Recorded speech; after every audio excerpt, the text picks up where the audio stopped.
All right, folks, welcome back to Kings of Opinion, episode 87. I hope everyone had a Merry Christmas this year, and the New Year's is right around the corner in less than a week, it seems like. And so Big Ern, how was your Christmas? It was good. It was good. Merry Christmas. Merry Christmas. Very busy. A lot of people. Did you have the 7 fishes on Christmas Eve? We did. We did, which was excellent. So so my Christmas Eve is a little different nowadays. We don't have the 7 fishes. We scaled it down a little bit to maybe like 3.5 fishes. But I never remember what the 7 fishes are, to be honest with you. Could it be any 7 fishes? Pretty much. Oh, okay. Pretty so it's much. just what you like, basically. Yeah. I know flounder's always a staple. Like I've had it since like I was a little kid. Like what did we have? We had cod. Because cod for Italians is called bacala. It's like salted fish.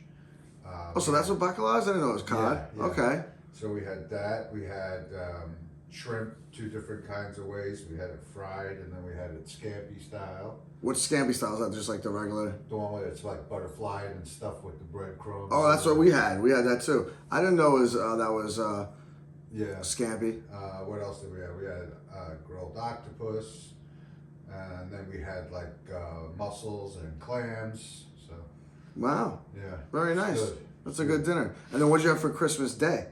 Christmas Day we had a roast. We made a roast. We had some brajol. We had some baked pasta. What's the brajol again? Brajol is the meat rolled with Rolled in. It egg. looks like a football or no? Yeah. We had some what we call spatinis, which look like brajols, but they're small. They're made with veal. Ooh, that sounds good. What else did we have? Some veggies, some salad. I think that pretty much covers it. Yeah, so for Christmas Eve, like I said, we had the flounder and the scampi. Scampi. I didn't touch any of that. Pasta with capers. Okay. And olives are in it too as well. I had chicken parm, which is my staple for Christmas Eve. I think that's about it. That's pretty much it. Some vegetables and some salad. That's always on the table as well. And then Christmas Day, I went to my aunt's house. She had the Italian wedding soup with like the baby meatballs and all that stuff. Yeah. That's delicious. I had 2 bowls of that, lamb, and then I think it's called porchetta. Yeah. Oh yeah, we had lamb as well yesterday. Yeah. Vegetables, salad, and the best roasted potatoes on this planet. I might have ate 5 pounds of potatoes yesterday. Really? Yeah, because normally my aunt makes it, and it's a fight between me and my cousin. She loves them too, but only when they're crispy, like they're crispier on the edges. Yeah. They're so good. I don't even know that it's like doused with olive oil, a little salt, a little pepper, garlic, and that's pretty much it. Oh, a little rosemary too, and that's it. But when you leave them in there and they get crispy and you get a nice little crunch with the inside is soft, it's so good. Yeah. So she must have made like a giant tray of it, right, or a platter, or whatever. And she's like, there's enough burnt potatoes to go around, or crispy potatoes, what we call it, to go around, so you don't have to fight for them all. She's like, I left them in, I forgot about the potatoes, and they all got kind of burnt. I'm like, great. So I took a little bit, wasn't trying to be a savage, and then like everyone took and let them get seconds, but the plate was sitting right in front of me. I'm just, I'm not even using a fork at this point, I'm just using a knife, digging into it, eating it, digging into it, and my aunt and my mom keep looking at me, and then after like a couple people had seconds, there's like just a little bit left, like maybe like 10 potatoes, and my aunt's like, just finish them, Ryan. Polish it off. Yeah, I'm not saving, 5 to 8 potatoes, like little wedge potatoes. So I polished them off, and I was like, oh. Where were you for Christmas Eve? My mom's Okay. for Christmas Nice, Eve. nice. Yeah, they normally split it now because they're getting up there in age. Yeah. So whatever. But yeah, Christmas was good. I got a lot of cool ass gifts. Good. Some silly gifts, which is always a plus too. But yeah, it was a good Christmas. Overall, good Christmas. Right? Yeah. A lot of running around, a lot of hecticness, but now it's over. Now we turn our sights to New Year's. Yeah. And then before we know it, it's all over. And Start all over again. Yep. Next Wednesday we'll be starting all over again, which is fine. We'll see what happens with all that. So I can't remember. Our last show was what? Last Wednesday? Was it? I believe it was what? No. Oh yeah. Yes. Yeah. Yes. Because we were saying it's a week to Christmas. Yeah. So let's talk about a little baseball hot stove real quick. There was a lot of stuff happening recently. A lot of moves being made. Like, it's kind of wild, don't you think? Like, I don't know, do we talk about Paul Goldschmidt? No, because that happened After, right? Yes. So I don't mind the 1-year deal. And it's kind of nerve-wracking, I think, with the Yankees. Now, like, I don't blame them for going that route, but, like, I kind of want them to see into the future a little bit. Like, I think I am. I don't know if I actually am, but my opinion is I am. Because I think there's going to be another bidding war for Vlad next year. Definitely. And I don't know, unless the Mets sign Alonso, I don't know how that's going to go, right? Because if the Yankees are thinking that Alonso goes back, then yeah, the Goldschmidt signing is a good one, because then he's off the books, and then you're going to get Vlad to team up kind of, I guess, with Judge and all these other guys, right? Which in hindsight would be good. But if, let's say, Alonso goes to the Giants or some other team, because there's a few other teams looking for first basemen, which, speaking of which, I didn't know the Indians want to get rid of Naylor so bad. I know. Not that I wanted him. I don't know about you. I was even surprised that they traded away their second baseman. Yeah, because he's actually really a shortstop. So they traded him to the Blue Jays, who already have a shortstop with Bo Bichette. But they're talking about Bo Bichette getting traded. Yeah, 100%. Now they are, but before they were asking, they said, no way. Him and Vlad were off the table. And Vlad is in talks with the Blue Jays on a long-term deal. But last I looked, they weren't even close to like... Yeah, I mean, they can say all they want, but when you got a guy like that on his last year of his contract, he's not signing a deal this year. He's gonna test the market. I mean, just look what happened with Soto. Why wouldn't you test the market? Like back in the day, I might have disagreed with you. Exactly. You know, and me personally, I think he wants to play with Soto. I think he's got it in his head right now that he wants to team up with Soto. So I guess it all depends on what happens with Alonso, which I haven't heard nothing. Boo about. I was just looking it up before we started the show, and there's really nothing going on. People are making moves for first baseman, but no one's talking to Alonso. And that's why I'm saying, like, thinking ahead, like, I know Vladimir Guerrero is better, significantly better than the polar bear. But and younger. Right. But if you think that you're going to have to go up against the Mets again, which we already lost once, could we deal with losing again? Which I know it's a year from now, but just to say, like, and he winds up being, like you said, wanting to team up with Soto and goes to the Mets. Now you lost a chance out of a big time power bat in Alonso. Yeah, I mean, listen, I don't know anything, but if you had to ask me, gun to my head, if he doesn't sign something with the Blue Jays this year and he goes to free agency, he's definitely going to be a Met. In my opinion, more so than I ever thought Soto had a chance. He's because I really think he wants to play with Soto that much. Yeah, no, I could see that, which is why I would say, why wouldn't you sign Alonso to play first base for the Yankees this year and give it, like, swoop in, like, wait, like, was Paul Goldschmidt really going anywhere? Well, does it really matter? Unless it's they're not wanting to end up with another maybe LeMahieu contract. Yeah. Maybe that's what they're thinking. But there will be no other first basemen next year. So, like, what's your plan if you lose Guerrero to the Mets? You know, sign Goldschmidt again? And they say he had a good second half, which I believe. But I was looking at his numbers last year, and they're not great. Like, he's definitely on his downside of his career. So. I mean, unless they're thinking, you know, just another year, one more year of Ben Rice getting seasoned and in the groove of things. Wait, did you? Funny you brought up Ben Rice. Did you hear what they're doing with him? No. He's going to be our backup catcher / backup first baseman. So he's going to be on the team as of right now. So he's going to be playing both positions. Well, makes sense, right? With Trevino gone. Right, but that's why they made that move. And let's go into that. What was that guy's name? Cruz, I think it was. Mm-hmm. They got him from the Reds, another high strikeout pitcher. So like, I think they're set in the bullpen because they got Devin Williams and this guy Cruz, both high strikeouts or high in strikeouts per 9 innings. And then you got actually re-signed Loizaga. If this guy could ever stay healthy, I know. that's a good 1, 2, 3 kind of punch right there, which is what we like. They didn't sign back Tim Hill yet, which I find strange because he did really well in the playoffs. Oh, he was a free agent? Yeah, he's a free agent. Oh. But their bullpen looks pretty stacked. A lot of guys that were on that in that bullpen last year are in this bullpen this year. So you're good there. I'd like to say you're good with the rotation. It doesn't look like as of right now that they're able to find a fit to trade Stroman somewhere. I know. What did I see? I saw a picture of something that of an apparent trade offer that they made. Stroman for, oh man. This is actually a trade that they sent out? Apparently. Okay.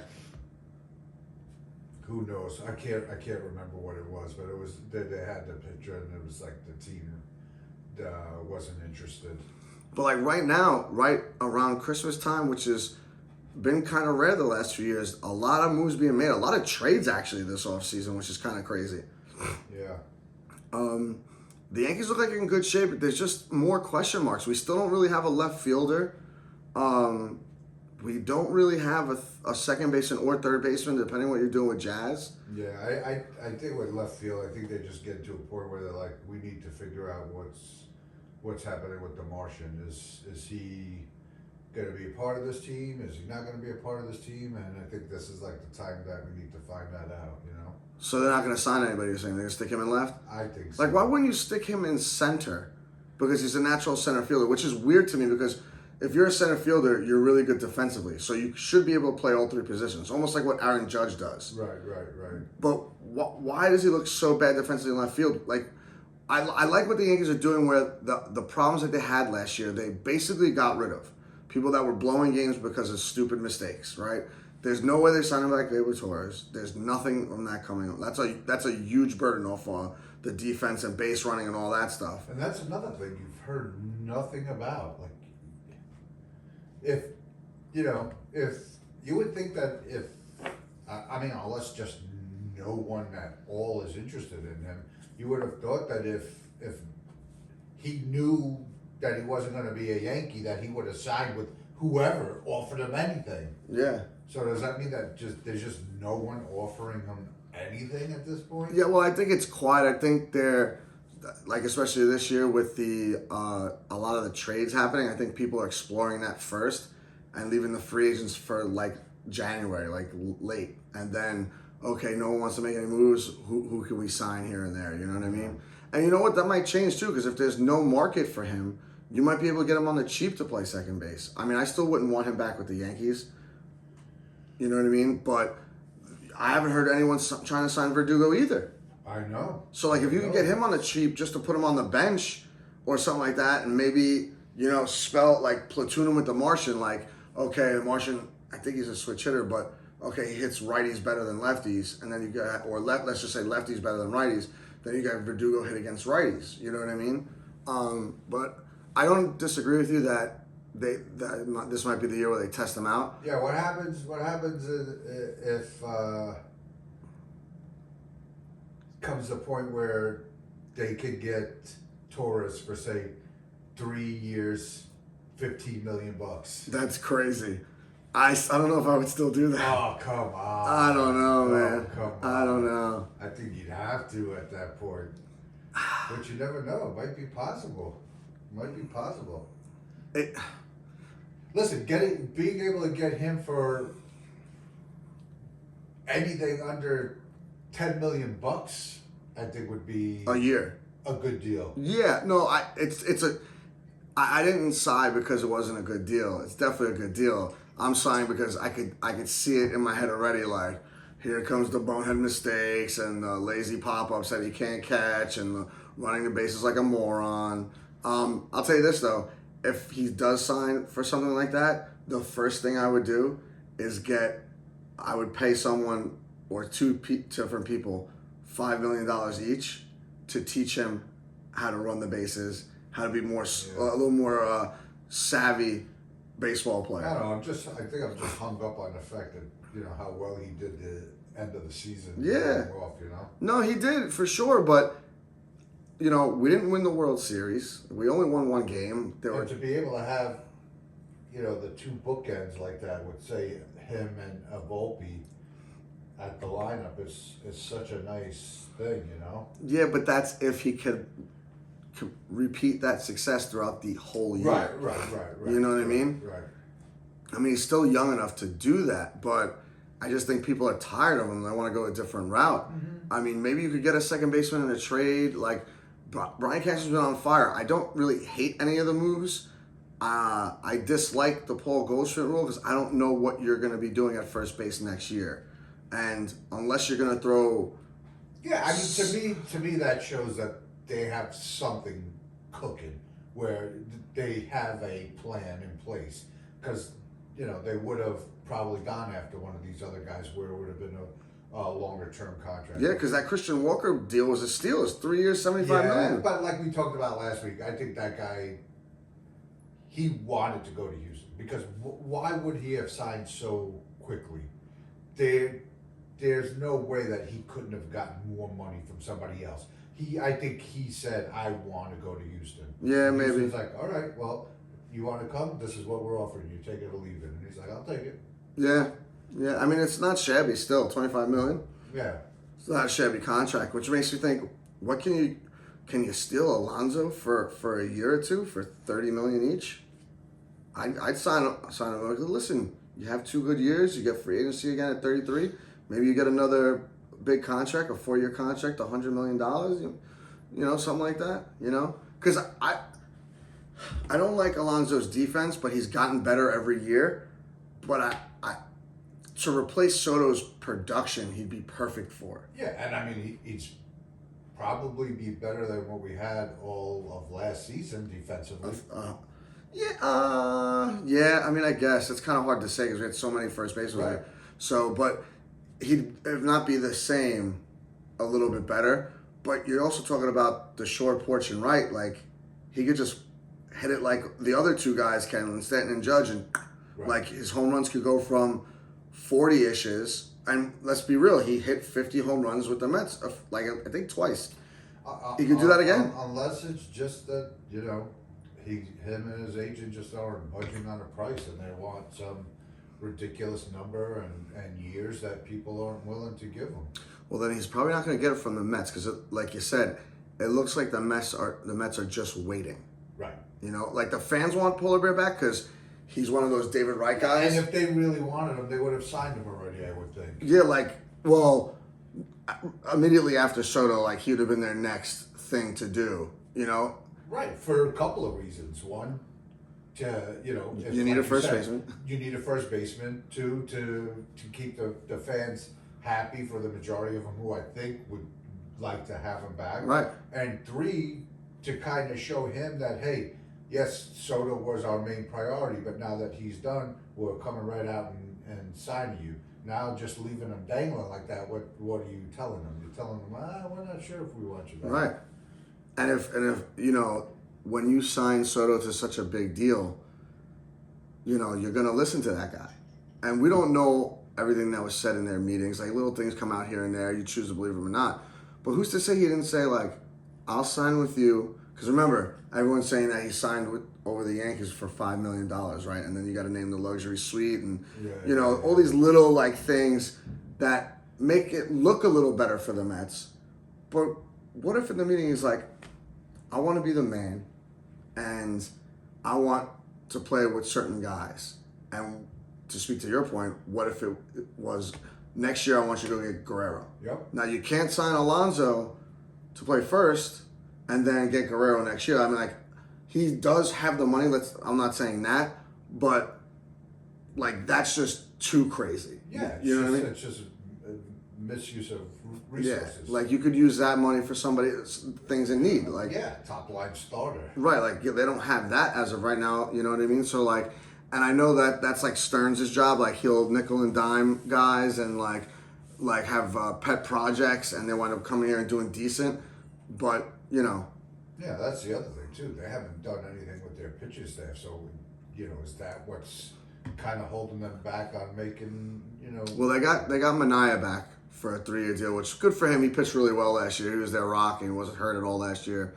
But he's getting up there. But even still, they got rid of Scherzer and they got rid of Verlander when they were ineffective. So if this guy winds up being a bum in a year or two, they'll get rid of him. They won't keep him for the third year. They'll send him packing on a trade and eat some of that money. They're not afraid to do that. So, we'll see what's happening. I want to say like something big's gonna come before New Year's. I don't know what that is, but I hope something big. I hope it's something big for the Yankees. Like I don't, like I said, I don't hate any of the moves, but they still need one more bat. Like the lineup looks okay, but there's just, can Volpe build on last year? Can Austin Wells build on last year? How is Jazz going to be the whole year in Yankee Stadium? Yeah. I mean, I get it, but those are the things that you're assuming should happen, right? Volpe should progress at this point. He shouldn't regress. Same thing with Chisholm. Same thing with Wells. That's what you're assuming is going to happen. Now we just have to cross our fingers and hope that that's what actually happens. 100% that. And if they do go with the Martian, I don't know if he's playing winter ball or whatever, but he's got to prove that he could play on this league. Yeah, I mean, it comes to a point where you gotta make a decision, right? Is it going to happen or is it not going to happen? So, but the way it's been happening, granted, last year it was all about the injuries, so they didn't have a choice, but they need to figure that out. Oh, 100% they need to figure it out. And if not, trade him and get someone really good for him. Yeah. At least, I can tell you this, Cashman's good at least doing that. You know what I mean? So we'll see. Hopefully we'll have some news next week. The show's going to probably be on a Wednesday since New Year's Eve is on Tuesday. Yeah. But now switching the board over to the NFL. Football yesterday on Christmas Day, second year in a row. I watched literally maybe 10 minutes of football. Me too. And it was on Netflix. And thank God, because the games were awful. God awful. Terrible. And I started watching on my phone while I was eating dinner. And I was like, I think it was like 16-10 the Chiefs, right? The Chiefs play yesterday? Chiefs played yesterday, and Texans. Texans played. So it was 16-10, and then the Chiefs just started rolling over the Steelers, and I'm just like, all right. And my dad's a Steeler fan, so I'm like, we're kind of watching it together on my little phone. Oh, okay. So I was like, all right. I was like, Dad, you ain't got nothing to worry about. The Steelers lost this game. And in Houston last night just was terrible. Awful. Oh, and not that the Ravens, I mean, they played good, but it was the Texans just making mistake after mistake.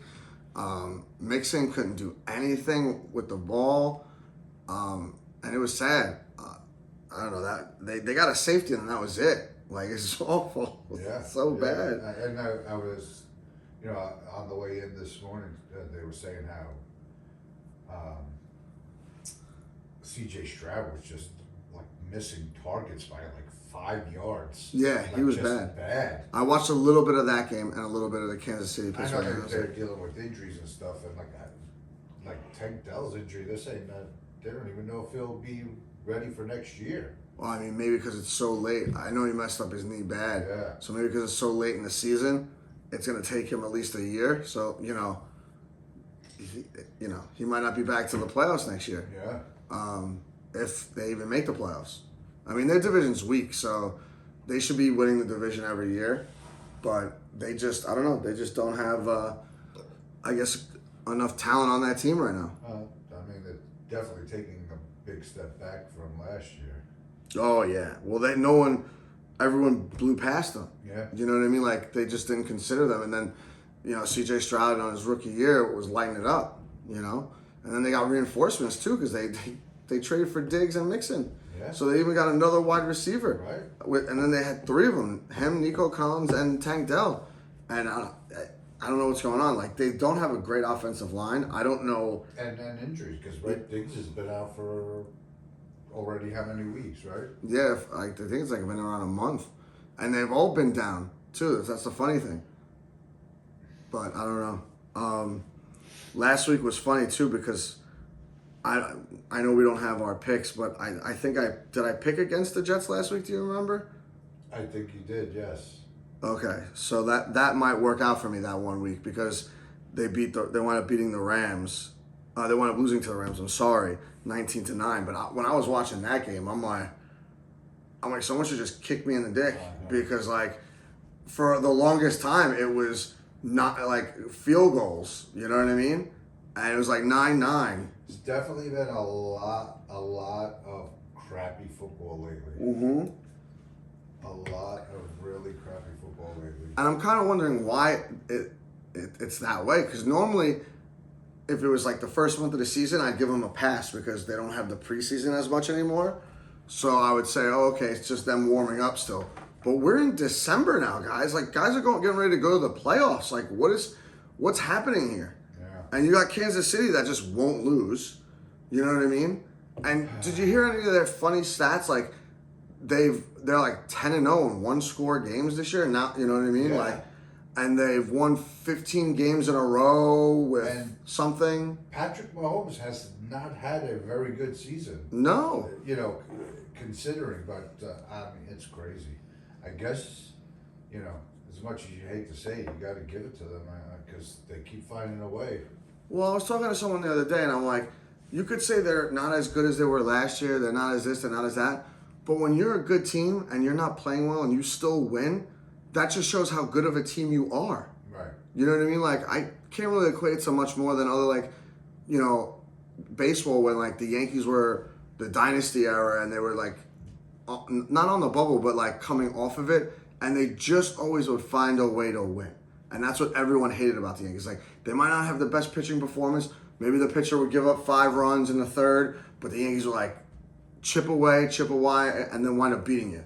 Yeah. You know, it's the same thing with the Chiefs. Like, they might be losing, then all of a sudden they come back and tie the game, and then a last-minute field goal, they win the game. Yeah, and you know, it's like, and that's what happens when you have the right coaching staff and you're coached right, and you know, even if the players aren't having the best of seasons, they're just the right players and they understand and they, you know. And I'm telling you right now, until they get knocked off in the playoffs, I don't see them losing. Yeah, I mean, as crappy as some of the football has been lately, I think it's shaping up to where it could be a pretty good playoffs. Yeah. The AFC, I mean, they're going to be all. Oof.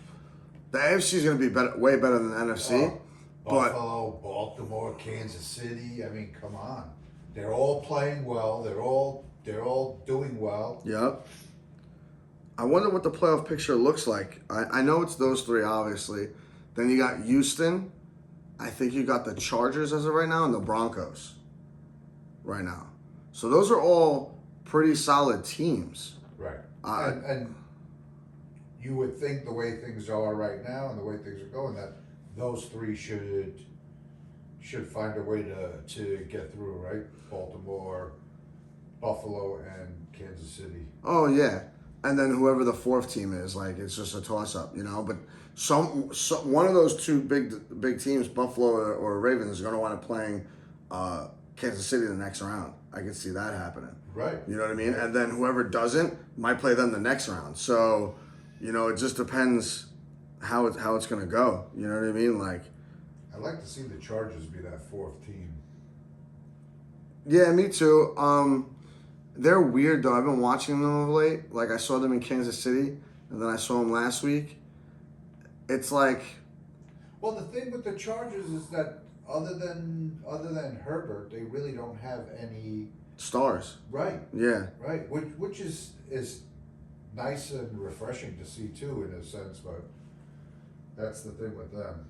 Yeah, it's weird. Whatever, like... We'll see. Both them and I'm just looking at them right now. So we got Kansas City, Buffalo, Baltimore, Houston. Oh, you got Pittsburgh too. I forgot about Pittsburgh. So actually, I forgot about Pittsburgh. Although, Oh, so yeah, there's 7 teams that make the playoffs, right? So as of right now, you would have Kansas City is the top at 15-1, right, Buffalo 12-3, right, Baltimore 11-5. So those are the division winners. right, Then you have Houston 9-7, also division winner. Pittsburgh's next, so they're in at 1, 2, 3. They're seed number 5. Then you got the Chargers number 6 and Denver number 7.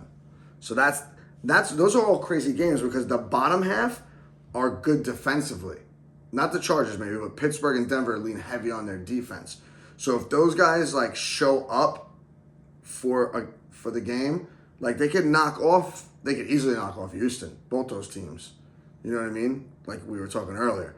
And then you got Buffalo and Baltimore. So Casey got the bye. So as of right now, 2 would play 7. So Buffalo would play Denver. okay, Baltimore would play the Chargers. And then Houston would play Pittsburgh. As of right now. If I'm doing it right. Because like I don't get to see it in a bracket form. I'm just looking at it as the top 7 teams.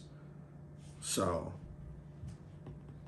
4 would play 5. Yeah, that makes sense. yep, So yeah, and then you go over to the other conference, which is the NFC. You got Detroit 13-2, Philly 12-3. So those guys are still fighting for the number 1 spot. But however, Philly might be without Hurts this week because he's in concussion protocol. yeah. So that's huge. Detroit's dealing with a bunch of injuries. All on as well. defense too. So their defense has been short and guys have been scoring points on them. But to be honest with you, for at least if they get the bye, I'm really not worried about them in that second round because they got a lot of offense. They have a lot of options. Yeah. Even with Montgomery down, they have a lot of options. Like you can just dump it off to Gibbs all day. Like, you know? Yeah, they're definitely going to score, that's for sure. Right. So you got so Minnesota is also 13-2. So I guess some reason they're down on the 5th spot. So you got Detroit, Philly, Rams, Atlanta. Those are the 4 division winners as of right now. Minnesota, Green Bay, and Washington. Yeah, I mean, you definitely have to think that Philly's the front runner in the NFC at this point. You know, assuming that Hurts is okay. Well, they could miss a week because they still got another week after this. But I think it's like anybody could win the NFC. Yeah. Anyone at Yeah. this point. 100%. Like, I don't see, like, now that I look at this is more interesting to me because, like, the Rams are 9-6, but they're better to me than 9-6. You know what I mean? The Atlanta's 8-7, but like that's a quick win for whoever plays them. So 4 or 5. So Minnesota would play Atlanta, like whatever. Minnesota's tough. They're 13-2 as well. Yeah. You know what I mean? Yeah, great year. Yeah, they're actually tied for the division, which is weird. I guess Detroit has the tiebreaker. The division record or the conference record? Whatever it is. The first goes head to head, doesn't it? I thought so. Well, either which way, they're 5-0 in the division. Yeah. So, and they're 9-1 in the conference. Right. So, they lost both their games at home. They're actually worse at home than on the road. They're 7-0 on the road. Isn't that crazy? But yeah, look, those are all really, really solid matchups. I still want to see Detroit in the Super Bowl. There's something about Dan Campbell I just want. Oh yeah, I mean that. Did you see that play last week where Gibbs like trips up and falls, and then Goff makes it look like he's about to fall, and then gets up and throws a touchdown to Laporta? And that was totally designed. Yes. Isn't that was amazing? crazy. When I saw that, I'm like, oh my God, he's going down, and then he gets up and throws the ball, and Laporta's right there, and he's like, hold on. Yeah. Like, I want to see that stuff. I would love to see Detroit in the Super Bowl. Yeah, and I want to see them do that kind of stuff throughout the playoffs. Yeah. Like, that'll be very interesting to me. I mean, I think that would be great for football, great for Detroit. I mean, they've been so bad for so long. It's so nice to see it, you know? Yeah, you know, like, it's funny you say that, right? Because, like, they've been so bad for so long. I don't think have they ever made it to a Super Bowl? I don't think so. I don't think so. Yeah, I don't think so. I think they're one of the teams that doesn't have one. But either which way, like, I'd want people to talk about the Jets like that if they were going into the playoffs. You know what I mean? And I'm sure they would. Yeah. I'm sure they would. You know, so it gets me excited for them because like I'm slightly jealous of them because they're also so good. Like I want my team to be like that. Right. You know, like I don't hate them, and it's actually the opposite. Like I'm excited for them, and if this was any other sport, I probably wouldn't. But because it's football and like I'm more lax with football because of fantasy and stuff, like I want to see them do good. You know. Yeah. Speaking of fantasy, by the way, before we I don't even know if we're going to talk about any more games. I lost last week, dude. I went up against Jonathan Taylor. He had 48.5 points or something like that.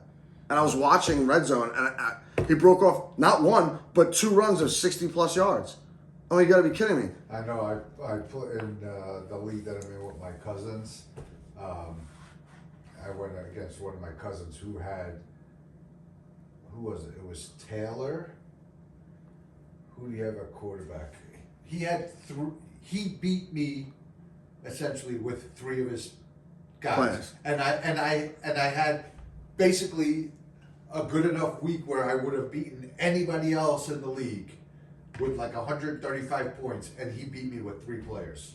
Jonathan Taylor being one of them. How about losing by 1.25 points? Oh, that sucks. And losing, it was like 169 something to 168 something.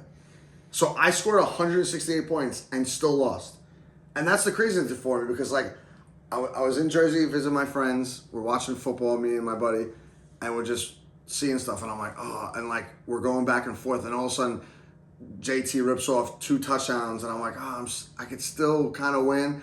And then Anthony Richardson runs in a touchdown and his elbow goes down and the ball's on the line. And instead of them challenging it, they just let it go because it was like 2nd down or whatever it was. I can't remember. But they called it a touchdown and then they called it back and it was like down at the like inch yard line.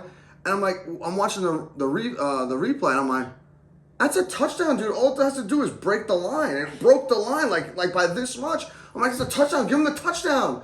And then I'm like, I'm not seeing any challenge flags or nothing. I'm like, Mike, here comes JT. And sure as shit, boom, right in. And I'm like, and that's essentially what I lost by. But like, I can't even blame my team. It sucks when you lose by so little. I'd rather have gotten blown out because then you second guess yourself. Like, I had Worthy on my bench who had 20 points. Like, if I was able to look up my... But he was so... Because we had the same situation because I had Worthy too. He was so all up and down that you just couldn't use him anymore. You just didn't want him... Because he went so many weeks without doing anything. Then he'd have weeks where he scored 0. And then all of a sudden, like the last couple of weeks, he's had big weeks. Yeah, like 18 to 20 point games, weeks. And then I even had Josh Downs on my bench who had 15 points with a touchdown. Like they both had touchdowns. And not that my guys did bad, they all scored double digits, but it was low double digits. Like the guys that I always counted on. Like Burrows had 28. Or no, he had 30. But he fumbled the ball. So if he didn't fumble the ball, I win by 1. Yeah. Right? And then Neighbors normally has a good game. But he had only 15 points. You know, he normally is good for like 10 catches or whatever. He got a touchdown last week. He had like 24 points. He had 15 points.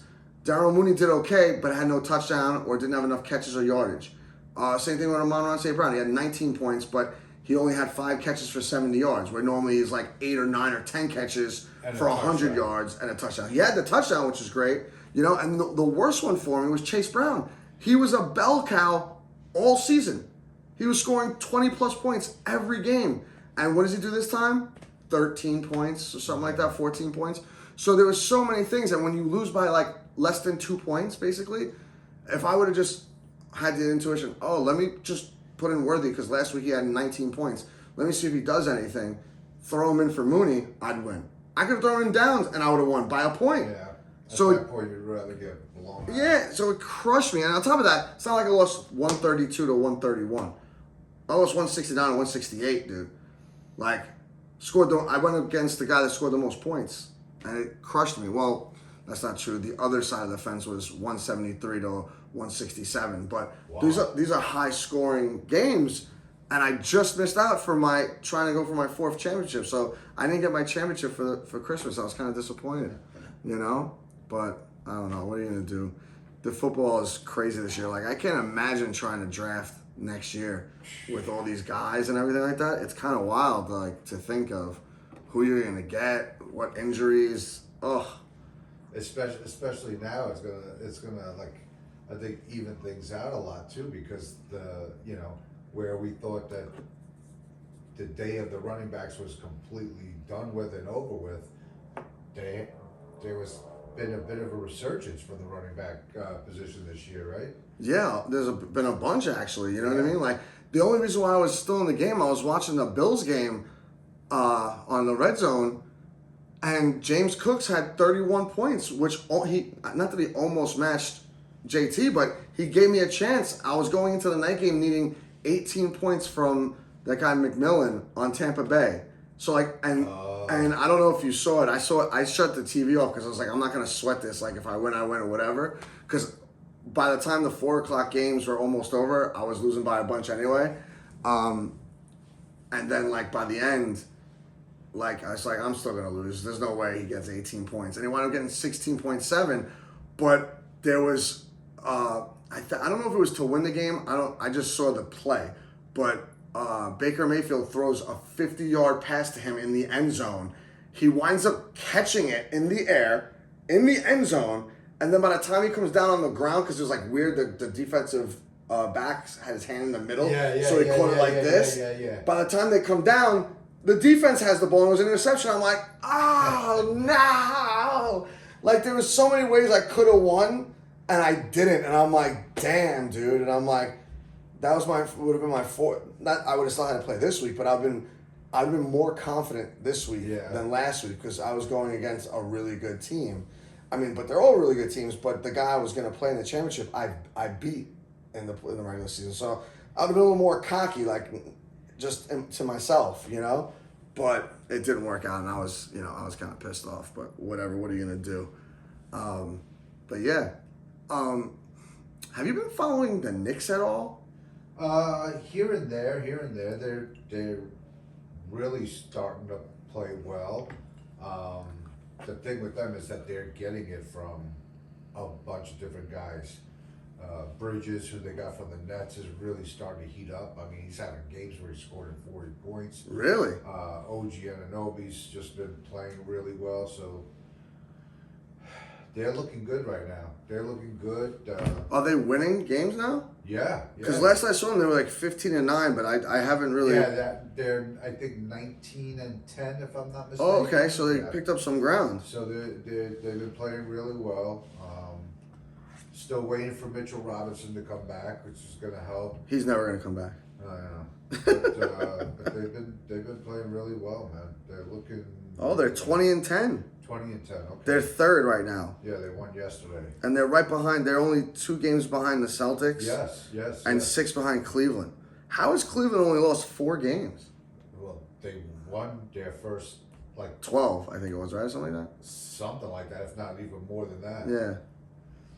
They must be really good. So I don't really pay attention to basketball. It bores me. Like, I know it shouldn't, but it just doesn't. It's just drawn out. Like, you play a game on Wednesday, on Christmas, and you don't play another game until Friday or Saturday. Yeah, I mean, listen, if there is a sport that the regular season really means nothing, it's basketball, right? They could start the damn season at the playoff time. It doesn't make a difference. You could just auto start the league and just give them all records and based on your team, and we ran it through NBA 2K whatever. You're gonna be 54 and 18 or something like that. But it's just good to see them being good again. Being very relevant. Yeah, no, it's good, and they have a solid squad. I want them. I need them to be just a little bit better. You know what I mean? Get into that number 2 seed at least. Get ahead of Boston, which they're close, you know what I mean? But there are guys behind them that it's kind of a close conference, you know what I mean? Yeah. I mean, they should be. They got to start pulling away a little bit now. They should be 3-4 seed, but when it's all said and done, I don't know that they'll catch Boston, and who knows if Cleveland's going to keep this up the whole year. I mean, there's no reason why they shouldn't be able to. Because they got a pretty young core too there that's been playing really well. So 3-4 seed, pretty much the same thing that they did last year. I think they were the 4 seed last year. Who? The Knicks. No, they were the 2 seed last year. Were they the 2 seeds? Yeah. Oh, I thought they were 4. No, they caught the 2 seed. They towards the end of the season they caught the second seed, which is why I'd want them to stay on the second seed. Yeah. If not try and overpower the first. But like you said, maybe the Cavaliers go through a little bit of a rut. And it's funny, they only have 4 losses, but we're only 6 games behind them. Right. You would think with only 4 losses, like you'd be like light years ahead of everybody. Yeah. We forgot to do our picks. So do you want to start us off with the football picks before we keep it moving? Sure. All right. So this week I'm gonna go with my first pick, the Chargers over the Pats. As we talked about, I like the Chargers. That's a good one. I'm hoping that they do something good this year. They're playing at the Pats and they're giving 4.5. Oh. Next, I'm gonna keep riding the Bengals because I think they're gonna do like they do every year and just finish the season strong. They're playing the Broncos, so in Denver. So That's actually good for them. that's gonna be a tough game, but they're giving 3.5, which is kind of That's a playoff game right there because if Denver loses and they lose next week, the Bengals might be able to hop over them into the playoffs. Yeah, and I mean, hoping that, as usual, Vegas knows what they're talking about. The Broncos getting 3.5 at home as well as they've been playing this season, so maybe, it's going to be a Bengal blowout, let's hope. Yeah. Next, going to take the Dolphins over the Browns, just because that's the only game that seemed like it might have made any kind of sense. Dolphins giving 6.5 to the Browns. And then finishing up with my boys, getting 7 against the Eagles in Philly. I mean, I'm assuming if the Eagles are giving 7, Hurts is playing, but... Well, and you can't even say it's early on in the week because it's Thursday already. Right. So they must know something that he's probably going to wind up starting. Yeah, and I mean, I could see where he plays a quarter or a couple of series and then they take him out or whatever, because at this point, does the game even mean anything for the Eagles? Yeah, I mean, if they win, they keep pace with Detroit. And Oh, Minnesota. right, Detroit. And I forgot Detroit and Minnesota are ahead of them. Yeah. Yeah, so I'm assuming that Hurts is playing, but we'll go with the boys. Hopefully they'll have a nice little upset or lose by 2. Yeah. I mean, listen, you've been riding with them most of the year. Why not just keep it going? Yeah. Let's do the Wanderer next since he's not here. He's going with the Dolphins, just like you're doing, at -6.5. The Commanders at -4.5. The Lions, which is interesting, it's -3.5 against the 49ers. I mean, they're all banged up. But for it to only be 3.5, it's, I guess, maybe because they're traveling out west. I also picked this game, so... I like the Lions to kind of blow out the 49ers regardless. I mean, listen, you still got Brock Purdy. And listen, we got. It doesn't get more disappointing in our situations, right, with the Cowboys and Jets. But has there been a more disappointing season than the 49ers this year? Absolutely. It's tough. It's tough for them. And then he also has the Cowboys +7. So you guys are on the same page. Yeah. Usually I feel more comfortable when he bets against the Cowboys. Well, listen, if Hurts is playing, they might crush the Cowboys. You know what I mean? Because Saquon Barkley. Yeah. So that's a tough one. But all the other picks seem solid. Like we're all over the place a little bit because I wanted to pick the Chargers Pats, but because of coming to the West Coast, I feel like the Chargers will win. I just don't know how much. So they're coming east from west. So we'll see what that. I'm going to be paying attention to that game this Sunday. My picks, I kind of like this one. The Packers versus Vikings. I know the Vikings are at home. The Packers have been on some kind of mission the last couple weeks. They've been doing everything right. Their defense has even gotten better. +1 is basically like a push. Yeah. So the fact that the Vikings are only getting a point in their own building means that everyone's picking to the Packers anyway. Oh, yeah, for sure. So I like the Packers to cover that 1 point. It's very easy. I think before, what was it, 1.5 or something? -1.5 with the Vikings? And listen, man, it's like, you're just waiting for, as we normally see every year, the Vikings to just, kind of implode and and it just hasn't happened this year so far. So No. this To their credit. Yeah, this is just as good a time as any, I guess. Yeah, and this is going to be a good game, and it'll put the Packers even closer to the Vikings because they're 13-2, and I think the Packers are, what is it, like 11-4 or something like that. Yeah, that's crazy, huh? So they'll be right there. Aaron Rodgers must be loving that. I mean, listen, what can you do, right? Let's see. I'm looking right now. Yeah, Green Bay's 11-4, and Minnesota is 13-2. So they want to be in 13-3, and they'll want to be in 12-4. That last week's game could matter a little of playoff seeding, you know. Then I got the Broncos versus Bengals. I love Joe Burrow, bro. So I'm gonna go with Joe Burrow. I can't even say he fucked me in my fantasy because he really didn't. Scoring 30 points should be good enough. Yeah. Would I would like a little bit more from him? Yes. Like I said earlier, if he didn't fumble that ball, I'd be in the championship. Not really gonna hold it against him. My whole team really just was average in a playoff game. They weren't great. I needed a couple guys to be great. And, Joe was one of those guys that was on the borderline of that, you know? Yeah, and that's where it seems like it's gone with fantasy, right? It's like you need to have 3 guys on your roster have monster games. Correct. To be successful every week. Correct. And normally I would get that because it was normally Burrow, his running back, or his wide receiver, which I don't have. And then it was my other running back or Amon-Ra St. Brown. Like I was always getting 3. This week, I only got 1, which is Burrow's. 30 points is a lot, but he only threw for 3 touchdowns and 250 yards, which normally will win you during the week. But if he would have had 300 yards, I would have got another +2. I'd be in the championship. But I still like the guy. Let's go Bengals. I kind of want to see them sneak into the playoffs so I can wear their jersey in the playoffs. That'd be nice. Then we got the Jets and Bills at -9.5. For the Bills. I'm gonna pick the Jets. Whatever. It's in Buffalo. I got nothing else to say about it. I mean, what can you do? Like sometimes it just 2 weeks ago they scored 32 points and beat the Jaguars for no good reason. Yeah, the thing is the Bills' defense hasn't been stopping anybody. So Right. It's like And the Jets have some offense. Right? A little bit, sort of. Like, when they're on, they're on. When they're not, they score 9 points. You know, like they did last week against the Rams.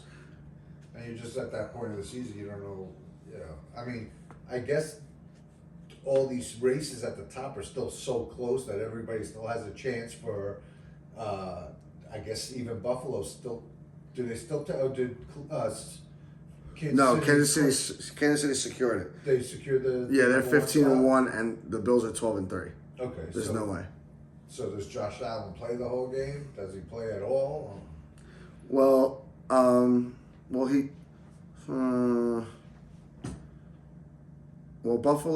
Baltimore won yesterday, right? Yeah. So they're 11-5. If Buffalo wins this week, they secure the number 2 spot. If they lose, they'll be 12-4, and they'll be which will put pressure on the last week's game, you know. And Baltimore beat Buffalo too. So if they win the next 2 weeks and the Bills lose, So then they would hop over them. So this is a big week for them. So yeah. I'm still picking the Jets. Like, let's hope that they just keep it close and don't lose by more than 10, and I'll be all right. And then I'm taking the Lions against the 49ers, -3.5. Hopefully the Lions can keep doing what they're doing. And so hopefully try to secure that number 1 spot, depending on what happens with your Cowboys and Philly game. Yeah. You know what I mean? Because then Philly plays the Giants the last week. So if they win this week, and so do the Lions, there's no way to catch them. Everyone's going to rest the last week. Right. And that's going to be it. And next week will be really boring for football. Yep. You know? You watching anything new? Am I watching anything new? I started watching the first episode before I came here, actually, a couple minutes of the new Squid Games season. Oh, did it? It came out today. Yeah, yesterday, I think. Oh, okay. Maybe yesterday. So, what else? What else have I watched? I did watch The Madness. Oh, okay. I did watch The Madness, and it was... The whole season? Yeah. Oh, okay. It was good. Yeah? It was good.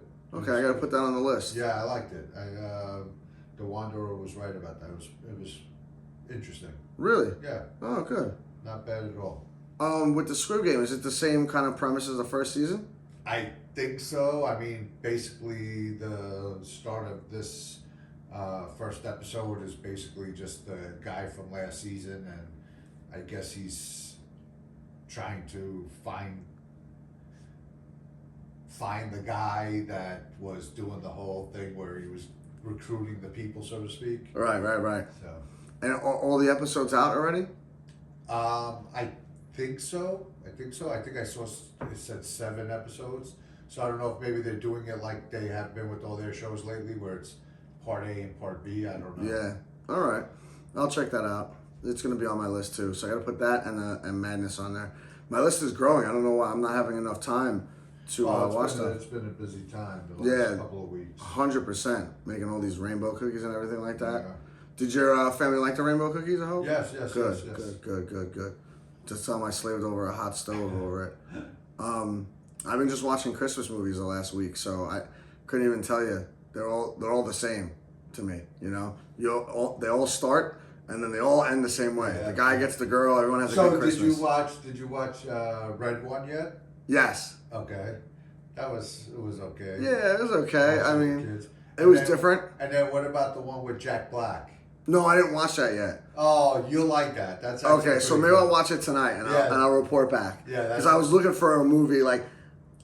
Some people are very quick. Like once Christmas is over, Christmas is done. Yeah. Like I'm not really like that. Like I'll go till like All Saints Day. Yes. Like right around there, I'll stop. Or is it? Yeah. No. What is it? You're talking about Three Kings? Three Kings. Thank you. But I'll watch Christmas movies and stuff like till then. Watch the Jack Black one. It's pretty good. What's it on? Do you know? No, I don't. I'll find it. Yeah. I saw it pop up. I'll put it on the PlayStation. It'll pop up somewhere. But yeah, I mean that's pretty much it. We got no Wanderer today. He's out to dinner for his sister's birthday. I hope she has a great birthday. Oh, okay, nice. Happy birthday. Yeah. So there's no music. Anything else to add before we cut this? That's it, man. That's it. All right, guys. Well, hope you had a Merry Christmas. Hope you have a great New Year's. We'll wind up. See you in the new year. Yeah, we'll wind up talking in 2025. Good night, guys. Take Enjoy. care.